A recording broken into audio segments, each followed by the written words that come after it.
Hi everybody and welcome to another We Are Mission podcast. Today I am joined by Claire O'Neill, who is the primary schools advisor for Motherwell Diocese. So I'm really happy to be joined with you today, Claire. Thanks very much. Okay, thanks for asking me, Jer. Thank you. So if you could tell us a wee bit about your background, where you grew up, schools, hobbies, different things. Just give us a wee insight into yourself.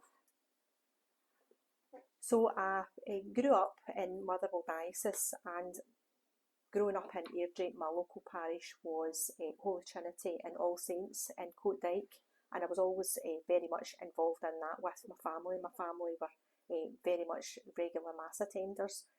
My parents were teachers. My mum was a primary teacher and my dad was a chemistry teacher, and so education was always at the fore in our house. And I just assumed that I was going to go into education, but my intention was probably to be a geography teacher. So I did a geography degree at Glasgow University, and then I went to St Andrews on an open night to find out about teaching for a geography teacher. And before I knew it, I had changed my mind and decided that I would like to go into primary. So I was very young when I qualified because I'd went to university early. I'd went from 5th year, so I was only 16. So by the time I was 20, I was a fully qualified teacher, which probably seems very young to people these days, but you've just got on with it. Then I worked most of my teaching career in St Bartholomew's Primary in Coatbridge, and I was there for 26 years. Before then, I had an opportunity to work part-time for the diocese as a part-time advisor, and after about 2 years, Bishop Toll approached me and asked me if I would consider coming to work full-time and take on a wider remit. So quite apart from being a primary area advisor, I also now for the last 8 years have been oversee school retreats, spreads, which is special educational needs, and the school singing programme, and also oversee approvals as well. So it's quite a wide role. So it's changed over the year. My role's changed over the year, but it's a fantastic job, and still got lots of opportunities to work with schools, so I don't miss out too much with the children. So from that young age, and having, educational kind of inspirations kind of round about you and your mum and your dad, I guess, like, were you always destined to be a teacher, or did you have any other ideas of things you would have liked to have done when you were younger? I was probably destined to become a teacher, but really I would have rather been a Blue Peter presenter. That's what I really wanted to be, but being a teacher was as close as I could to get that. Yeah. And what about when you were at school? Obviously, geography was obviously an interest, right? Mm-hmm. Because it's something you wanted to pursue. What other things did you like when you were at school yourself? I think being at school, I was quite a joiner with things. So, like for instance, the pro-life cell in school, I would have been quite involved in that. Even though I wasn't very sporty, I would have been involved in like the hockey team and all those sorts of things. And I was always one of the people that would assist with fundraising. So that even when people kind of outgrew wanting to do the school sponsored walk, right up to 5th year, I was always involved in those things. So I enjoyed being part of the school community, and I think that's kind of continued with my role. I've realised how important it is to be part of a community when you're in a school. You can't just be an individual. So from that as well, it seems like one of the questions we always ask is, did you come from a traditional Catholic family? It seems like your faith didn't just stay whether in the house or the church, it also extended to the school as well. I would agree with that, and you're right, my family background was really quite traditional, although my dad was a Catholic convert. So I was very fortunate that I had family members, not only just Catholics, so Church of Scotland as well. So it meant that I had quite a wide overview of Christianity, because my other granny was very much a church goer as well. So I was very fortunate that way. As regards being at secondary school, I had a very inspirational RE teacher, Mr. Quinn, and he was the first person that it really kind of clicked with me that it wasn't enough just to have beliefs and to worship, that you actually had to put your faith into action. So in fifth year, he encouraged us to come along to various social outreach projects that he was involved in, like for instance the Waysiders Club and the Talbot Centre. So that really kind of opened my eyes, and it made me realise that your faith has got to be shown in actions, not just in what you say. That's really important as well. Like when you're talking about showing your faith in actions, and also like you've obviously, your mum and dad have passed the faith on quite well to yourself. If we go off on a wee slight tangent here, right? We know that your son Matthew, he's currently a seminarian, and a lot of the time when I interview seminarians or people who have became priests, sort of thing, and I ask them, you know, what was it like when you explained your decision and things like that, we always get it from their perspective. As somebody who came from a very faithful family yourself, and who's obviously passed that on, and you've got, you know, Matthew in seminary, what was your reaction to his decision to become a priest? Absolute surprise. And when he had said, so during COVID, I think he had lots of time to think.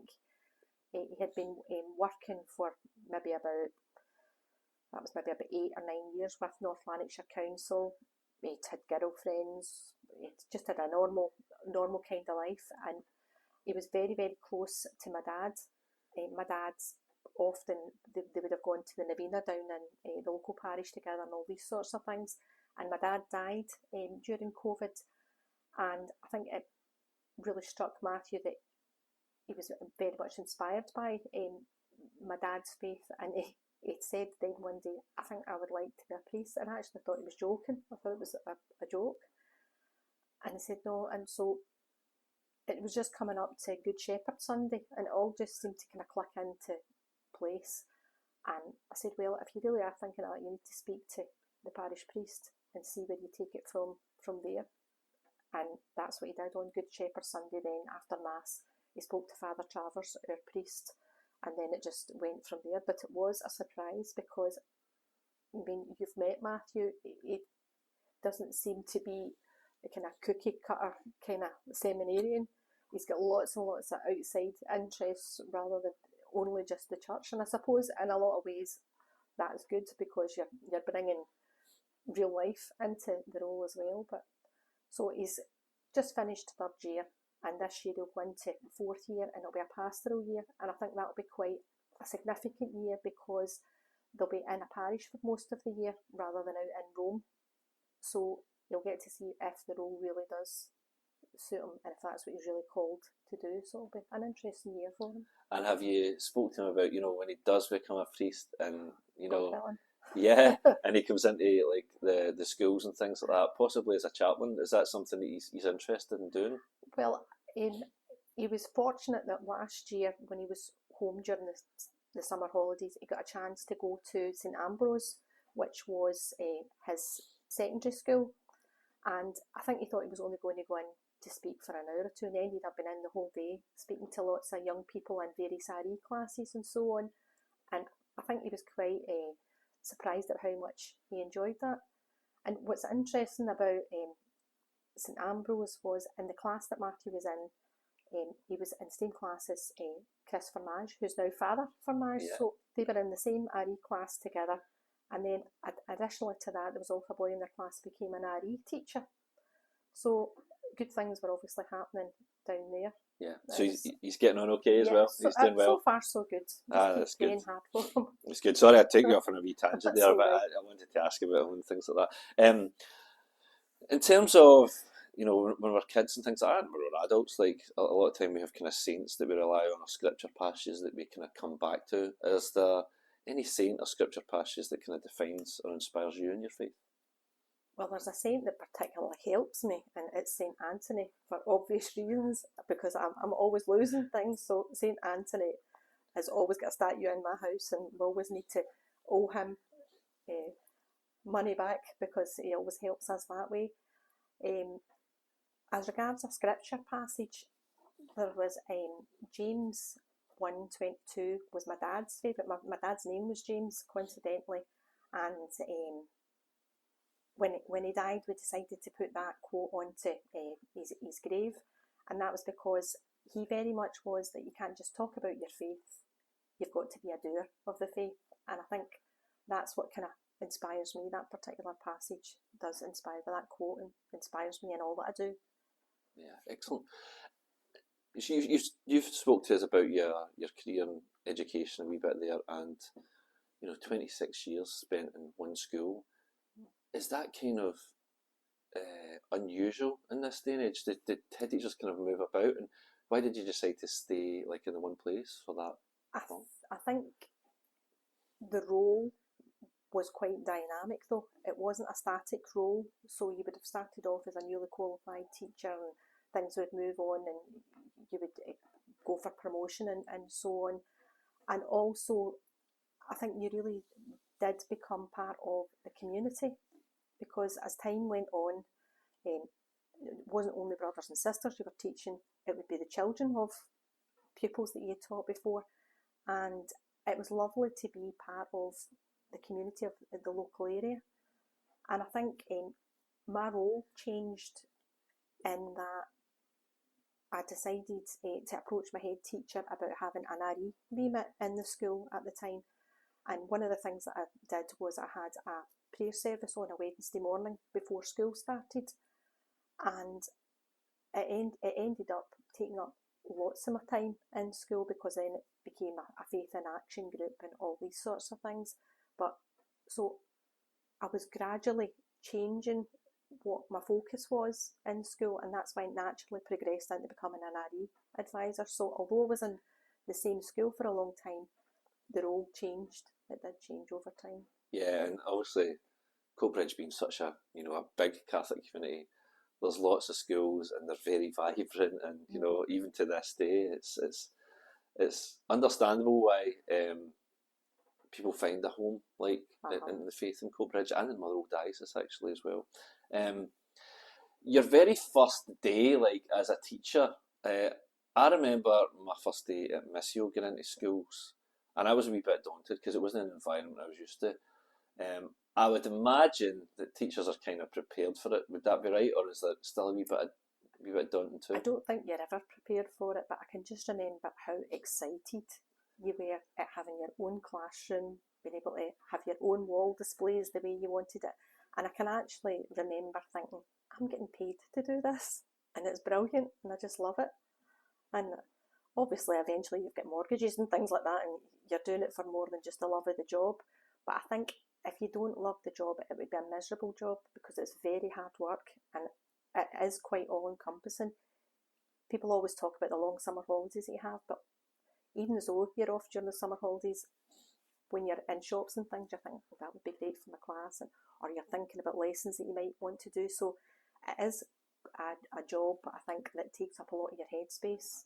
It does, or it should, if you're seeing it as a vocation rather than just as a source of money. It definitely does. So Claire, do you have any standout memories or stories from your time as a primary teacher? I think one of the most significant things that happened to me when I was at school is probably quite a small thing. I was mentioning that I had a prayer group on a Wednesday morning before school. So any of the children that came along, they came along because they wanted to. So they were making an effort to get to school there earlier. Sometimes parents would come out of the school lines, or grandparents and so on. And one of the wee boys that came along, Liam, used to come on a Wednesday morning faithfully, and he always wanted to help set up things and so on. And this went on for maybe about a year or so. And it came parents' night, and Liam happened to be in my class. And I was talking to his parents and telling them how he was getting on with things. And his mum said, we were talking about that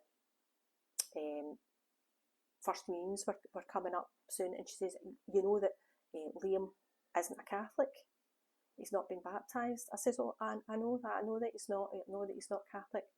She said, we're waiting until he decides for himself if he wants baptised. And I says, well, did you know that he comes to the prayer group on a Wednesday morning? And his mum and dad just looked at one another, And they said, what do you mean? I said, on a Wednesday morning, Liam comes to the prayer group before school starts. And they said, every Wednesday morning, he's saying, we need to go be quiet, I need to be in school early. And they had no idea why he was coming to school early. And they said, we had no idea. I said, well, do you think maybe he's telling you that he wants to be baptised then? And to cut a long story short, within the next month or two, Liam and his wee brother were both baptised. And I think that was my greatest achievement. If I've managed to encourage one family to consider baptism for their children, I think I couldn't have done anything more. I feel as though that's the biggest thing that I've ever done. Yeah, without a doubt, that's bringing kids to the faith. I think doing things gently like that, rather than chapping somebody's door and saying, I think you should have your child baptised, I think that's letting them see that the child was asking for themselves was an amazing thing for me. It really was. Yeah, without a doubt. In terms of becoming, the Motherwell Diocese primary area advisor, you've spoke a bit about, how the bishop asked you. Did that kind of come out of the blue, or was it something that you were kind of edging towards? Well, I think without realising it, I was edging towards RE. As I've mentioned earlier, that's where my area of interest began to develop. So it was actually my head teacher had shown me the job advert for the part-time post initially, and immediately I thought I would love to do that. And I think I had been building up towards that because I had done a number of courses, and so in a particular course at the University of Glasgow, a master's level course on Catholic leadership. So I think my head teacher could see that I was leaning towards that. So it all just worked out well. It worked out well. And what are some of the things you've put in place since you've been in the role? What would you say are some of your kind of biggest achievements to date? So I suppose in the job, you were almost kind of creating the role as you went along, because just as education's moving on and changing, I think within an RE department in a diocese, we've got to adjust to fit in with what the schools are requiring. I think my greatest achievement, when I think about it, was the 1918 Education Act celebrations, when we celebrated 100 years of state-funded Catholic schools. I think it was such a huge job to try and coordinate that. And alongside my colleague Natalie Finnegan, we managed to have a whole year of different events. So we had things like competitions for posters for children. We arranged for Caritas pupils to take younger children on tours around the cathedral. We had various beautiful masses, and it all kind of culminated into a civic reception, and we were amazed that we managed to get both North and South Lanarkshire councils to work together with us to have a great big civic reception where every single Catholic school in the diocese was represented. We had some choirs singing at it, we had various different things like that, and it was a brilliant night. It was an amazing night. And one of the things that we had to do as part of the celebrations was to host the icon Jesus the teacher, and the icon basically travelled around all 8 dioceses, but I don't think people behind the scenes realised that there had to be people moving the icon. So Natalie and I had to move this really valuable icon to 4 different parishes during the time it was here, and it absolutely weighed a ton. So that kind of really sticks out in our mind. It was so heavy, and you're so conscious that this thing was priceless, and you were moving about in your car. So it was the most exhausting year in my career, but I think it was a brilliant year. We thoroughly enjoyed it. It was a great year, and I think what was so good about it is that we were able to celebrate all the wonderful things that happened in the lead up to the 100-year celebration, but we'd also be able to look forward to consider how we wanted our schools to develop and what we wanted to look like over the next 100 years. So it kind of set the tone for our planning for the next few years then. So it was fantastic. Excellent. In terms of Bishop Toll, he's always very supportive of Missio Scotland. I know that he'll be very supportive of the schools as well. What kind of helpful things have you learned from working with him? I think Bishop Toll is such a pastoral person to work with. He really is. He really looks after his staff exceptionally well, and he checks in with you if there's something happening in your personal life. Maybe if there's somebody ill in your family, he checks in with you and makes sure that you're okay, and offers his prayers and his support.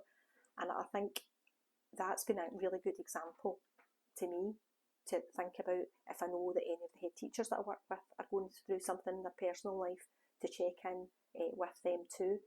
So he's very much a kind of servant leader, and I think that's been a good example to any of us that work, because he's very approachable, and he's always very keen to lead by showing that he's happy to put in the work himself. So he's been a great example to us. He has. And speaking of great examples, our teachers are great examples, but what do you think are the most kind of important qualities or characteristics that a teacher or someone working within the field of education has to possess? Well, I think teachers need to be very careful that they don't confuse being friendly with being the children's friends. And I think that's something that young teachers need to remember, that you can be friendly with them and you can share things about your own life and so on, but to remember that you're in a position of authority. So it's important that you remember to keep that distance with the young people. But in saying that, you should be able to share, especially about your own faith, with the young people that you work with. And I always say that to the newly qualified teachers that I work with, that it's good sometimes to drop into conversations. So, when I was at Mass on Sunday, such and such happened, or in my parish we do this, to let the children see that it's normal and it's what we would hope that everyone is involved in parish life and so on. And even we all know that Catholic schools aren't just a time where you would have RE that's Catholic, but it's part of the ethos of the school. So I think it's important for Catholic teachers to make sure that they mention things about the faith throughout the day. Like I was saying, like for instance, if the children were worried about somebody in the family that wasn't well, that you encourage them then it's time to pray together, that we remember that person. So it's got to be kind of all-encompassing. I think being incredibly patient is important for a teacher as well. But I think being patient doesn't mean that you have low expectations of the children's behaviour and so on. I think you've got to have high expectations to encourage them to have high expectations on themselves too. Yeah. And there's a lot of kind of positives and negatives about working in education. Can you explain to us some of the positives, and also, maybe negatives is a strong word, but a lot of the challenges that teachers are facing nowadays? Because you do see some teachers who, they talk about burnout and things like that. I think as for a Catholic teacher in particular, it's a fantastic job in that you get to live out your faith during your working day. And I think that sometimes you would be thinking, I'm at my work and I'm at Mass. I can't believe how fortunate I am to be doing that. I think though, as schools are becoming more open to everybody, which is a good thing, it's good that everybody's welcome in the school. I think that's quite a big challenge to schools, because quite often there's lots of families and children who aren't of the Catholic faith. They maybe be of no faith either, and so that's quite a challenge to maintain that ethos, the Catholic ethos, without alienating people. So that's quite a difficult thing for teachers to do. And I think even in the 10 years since I've been out of school, this is becoming more and more of an issue, that schools find that quite difficult to maintain that Catholic ethos when there are such a big number of families who are not of our faith. And just to touch on that point, Why do you think it's important for people to support Catholic education in particular? Well, our forefathers long fought to have Catholic schools, and I think the centenary year that we had really did underline that it's not just something that happened out of nowhere. It was long hard fought by people, and around the world we're really envied because there are very few countries in the world that have Catholic state education. A lot of the time, families have to pay for that if they want a Catholic education for their children.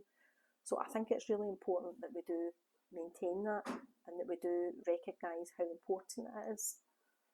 Yeah, that's definitely true, because when I go to some of the meetings with some of the other missios throughout the world and I talk about my work in schools, and sometimes they'll say, oh no, we're not allowed to get into the schools and things like that. So yeah, it's massively important. And from my perspective, Catholic schools' popularity has never waned. In fact, it's grown. And you can see that, like you say, there's people who are maybe of other faiths who send their kids to a Catholic school, or who are of no faith, but it's obviously the good reputation that's been built up by lots of people like yourself and things like that. If you had a magic wand and you were able to change some of the things about education in Scotland, what would you change? We'll probably take away lots of the paperwork for the teachers, because it takes up so much of their time that they can't focus on the actual teaching of the children. In the last couple of decades, they've had preparation and correction time, but it's only a drop in the ocean for the amount of paperwork that the teachers have behind the scenes. It's always the joke that the job starts at 9 and finishes at 3, and it really doesn't for teachers. Most teachers are in school much earlier than 9 o'clock. They stay beyond 3 o'clock, often being kicked out by the Janny at the end of the day, and often they work at the weekend and evenings and so on as well. So I think I would change the amount of paperwork that I have. There must be something that could be more streamlined. And one of the things that always gets talked about is as well, class sizes and teacher numbers. What's your thoughts on those? It definitely does make a big difference. If you've got a smaller number of pupils in front of you, you can give more time. However, probably the easiest class that I ever had was the biggest class, because sometimes it's the way the class is made up too. Because if you've got a class full of very engaged children, it's much easier than having 6 children who've got various different issues. But I do think, for the most part, smaller sizes make a difference. The teacher can give more time to individual children, and they also get to know one another really well too, and so they work better as a group if it's a smaller number. Okay, so now we'll get into my wheelhouse a wee bit, right? And we're going to talk a wee bit about mission. What does the term mission mean to you? Well, I think as a baptised Catholic, mission has to be at the heart of everything that we do. And as an RE advisor, that's part of my role, is to live out that mission and to promote the Church's call to young people. But it's not just academically that we want to form them, that we want to form them spiritually too. So we need to help them to recognise that they've got a dignity in being a child of God, but they've also got a unique vocation that they need to discover what it is that God is asking them to do. So my role as an RE advisor really is about accompanying other people. So accompanying the head teachers when they're thinking about their vision for their school, about the teachers when they're thinking about the sort of lessons that they might want to do with the children. And all that is kind of a snowball effect then down to the pupils. So very much I feel being an RE advisor is a major part of the mission of the Church, because, as I say, it cascades down then to the children. And specifically in our schools as well, how do you think we can encourage our kids to be missionaries? You know, what's the best way we can encourage them to live out their mission? Well, one of the most memorable things that I have from my own primary school experience was, it wasn't Missio at the time, it was the Holy Childhood. And the Holy Childhood was just what it was to be in a Catholic school. You supported the Holy Childhood, and every day after the teacher had done the register, she would then say, Holy Childhood money, and you would have your 2 pences, your 5 pences, and you would physically come out and put it into the wee box on the teacher's desk. And at that time, you marked on a wee white card if you had given something that day. And eventually, you filled up your wee card and you got your wee Holy Childhood picture. And it was usually a picture of a boy and girl from the missions. And you felt as though you knew them then. You felt as though you had a connection to this child. And I think as children, we really did get it, because we also heard stories about the games that the children played, how they went to school, their families and so on. So we understood kind of intrinsically that they were the same as us. And just as we prayed for them every day, they were praying for us too. And I loved that. It was almost like having a pen pal. And when you looked at those wee pictures, it was like a pen pal that you had, that you were exchanging prayers. And I think that's something that Missio really helps children to understand, that they're part of the global church. It's not just the children in their class that they need to be concerned about and to care about. They need to think about people in a global scale too. And I think it's so easy to do that when you support Missio, because you've got all the resources, and the children can hear the stories about other young people across the world. And I think the two, just as I was saying, the two-way prayer aspect of Missio is really important. It's lovely to think that there's other people praying for you too. You've touched on it a wee bit there, and obviously I'm very fortunate in my job that I get to speak to a lot of missionaries that have gave so much to so many people throughout the world. Why do you think it's important to highlight the work of those missionaries when we get into schools? I think just for those reasons that I was talking about, that you want the children to understand that we're part of the global church, and that everybody in the world is made in God's image, and we all deserve that dignity. And I think Catholic social teaching should be a priority in schools, so that we can understand that solidarity, for example, is really, really important. And we don't do fundraising because we're better than these people. We do it because it's the right thing to do, that we're continuing Jesus' earthly ministry by looking after all the other people in the world, and not just by thinking about ourselves and the people that we love that are close by us. And obviously, the way we operate in schools has changed a wee bit, but it's still obviously considered important enough that the bishops chose Missio Scotland to be the designated charity for Catholic primary schools. Why do you think it is important for Catholic primary schools to support the work of Missio Scotland and, its partners in the Pontifical Mission Societies? I think as an RE advisor, I always encourage schools to support Missio and the other pontifical societies too, because it's a shortcut to knowing that the money that you're raising is going to causes that align with your Catholic beliefs. There are so many other charities about that on the surface sound just like what you would want to support, but if you dig a wee bit deeper, quite often there are aspects of their role that really don't align with the Catholic faith at all. So it's a shortcut. If you support Catholic charities, you know from the outset that they're doing work on your behalf that will align with your beliefs too. So we do always encourage the schools to be very, very selective about charities that they would support. And as I say, if you're supporting Missio, you know from the outset that it's one that suits a Catholic school well. I think one of the things as well that teachers who have had a wee bit more experience and who've grown up with like the Holy Childhood, they've got a good working kind of understanding of Missio and Missio Scotland and who we are and what we do and things like that. But quite naturally, there's teachers that maybe come into the profession and things, and they don't know an awful lot about that. When they've learned a wee bit about Missio Scotland, what's been the kind of interaction you've had with them about it? I think these days, because the media we're more aware of things that are happening in the world, and we're more aware of when, for example, disasters are happening or wars are happening and so on. So I think even younger teachers are glad that we've got a vehicle that we're able to support these people, because you see these things and naturally you want to help. So it's good that we've already got people in place, Missio, for example, who are able to help. We can start helping straight away.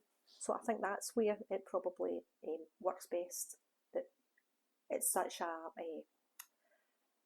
it's a pontifical society that's already established, that people don't need to start from scratch. I think that's what's important, that they would be able to trust Missio. And like I said, you're someone who's got vast experience in the field of education. What would be your hopes for the future of Catholic education? Well, I think we need to continue to show the world and show the rest of society that we're successful. So I think it is very important that we have excellent standards in our schools. So we want to continue to attract the best people to become Catholic teachers, and I think that's part of my job.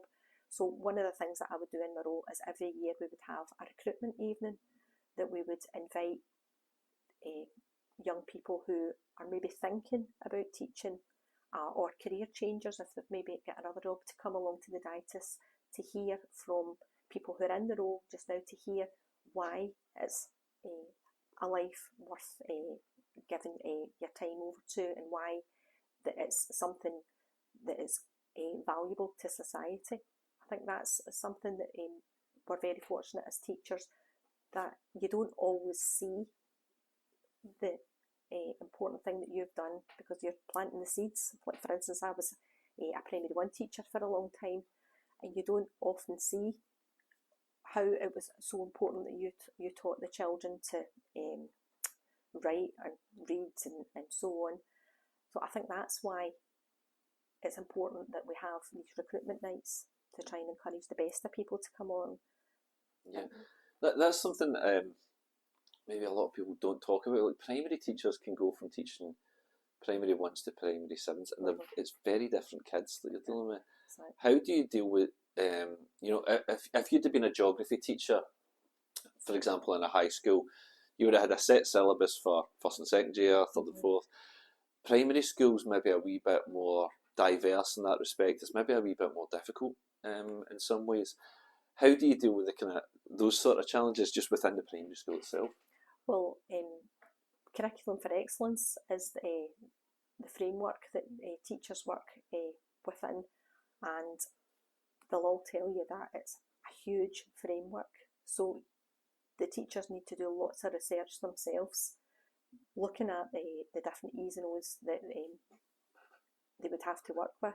So there's lots and lots of preparation that teachers need to do. It's just the way it is.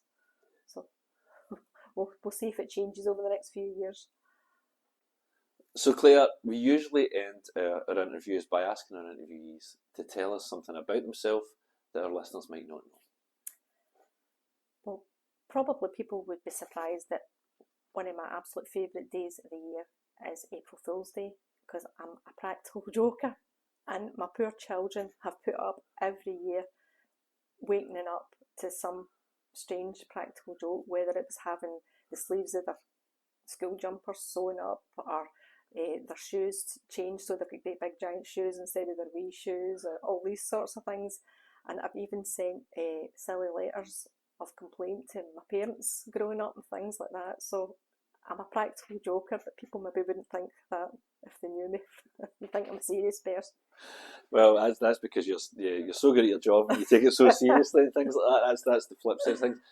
In all honesty, Claire, just from my perspective as someone who works for Missio Scotland, you've always been a fantastic help to me, and thanks very much for your time today, and please keep up all the good work as well. You're very welcome, and if you've got any old Holy Childhood cards floating about, any pictures, send them along to me. I would love some more from my collection. Well done. Thanks very much, Claire. Thank you. Thank you. Missio Scotland is the Scottish branch of the Pontifical Mission Societies, the Pope's official charity for overseas mission. To learn more about the work of Missio Scotland, you can visit our website www.missioscotland.com. You can like us on Facebook, www.facebook.com/Missio Scotland. You can also follow us on Twitter, Missio_Scotland, and on Instagram, Missio Scotland. If you would like to donate to Missio Scotland, visit www.missioscotland.com/donate.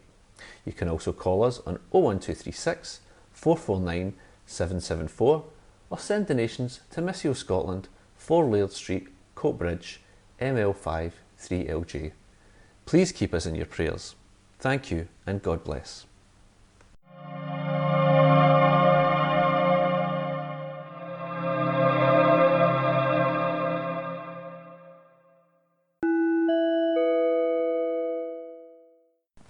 Missio Scotland is the Scottish branch of the Pontifical Mission Societies, the Pope's official charity for overseas mission. To learn more about the work of Missio Scotland, you can visit our website www.missioscotland.com. You can like us on Facebook, www.facebook.com/Missio Scotland. You can also follow us on Twitter, Missio_Scotland, and on Instagram, Missio Scotland. If you would like to donate to Missio Scotland, visit www.missioscotland.com/donate. You can also call us on 01236 449 774 or send donations to Missio Scotland, 4 Laird Street, Coatbridge, ML5 3LJ. Please keep us in your prayers. Thank you and God bless.